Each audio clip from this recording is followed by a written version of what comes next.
For question number 3, we're going to simplify this expression.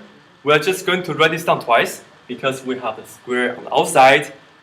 Write it down twice, do the FOIL, and then simplify the square root. Let's see. We have 3 square root of 6 minus square root of 2, and times itself 3 square root of 6 minus square root of 2, like that. Then I just need to FOIL this out.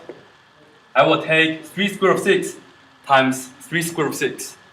And when we multiply this out, let's multiply all the numbers on the outsides together, and let's multiply the numbers inside of the square roots together.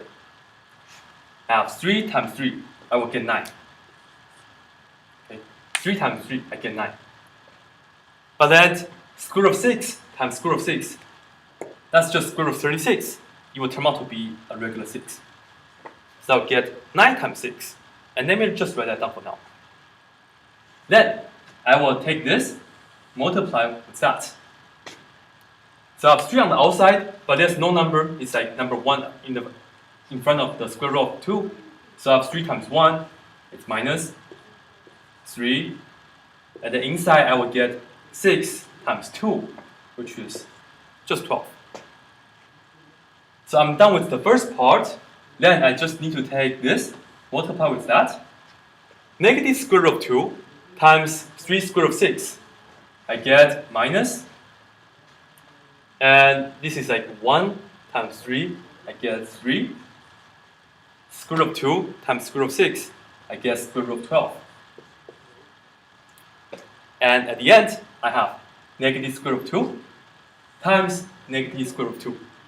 Square root of 2 times square root of 2 is square root of 4. But then, it's turned out to be a positive regular number 2. Square root of 2 times square root of 2, it's just a regular number 2. And let's see what can we do with this.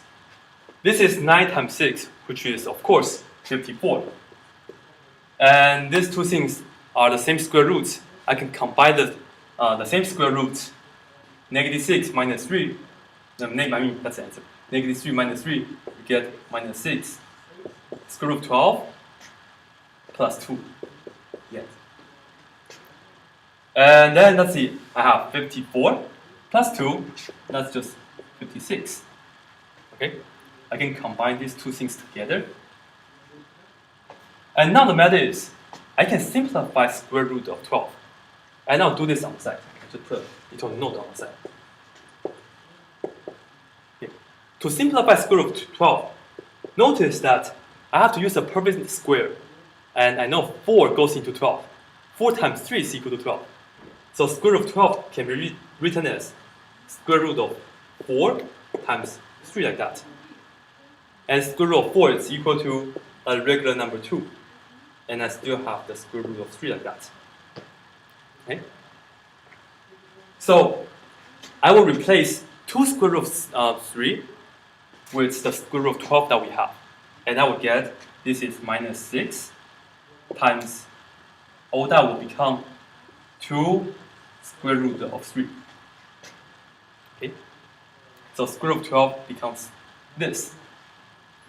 And then you see that we have 6 times 2 on the outside. So that's the last step.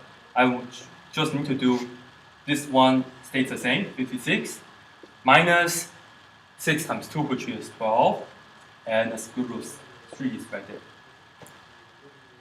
Do not add or subtract different square roots. This is the regular number 56, and this 12 has a square root of 3 in the back with it.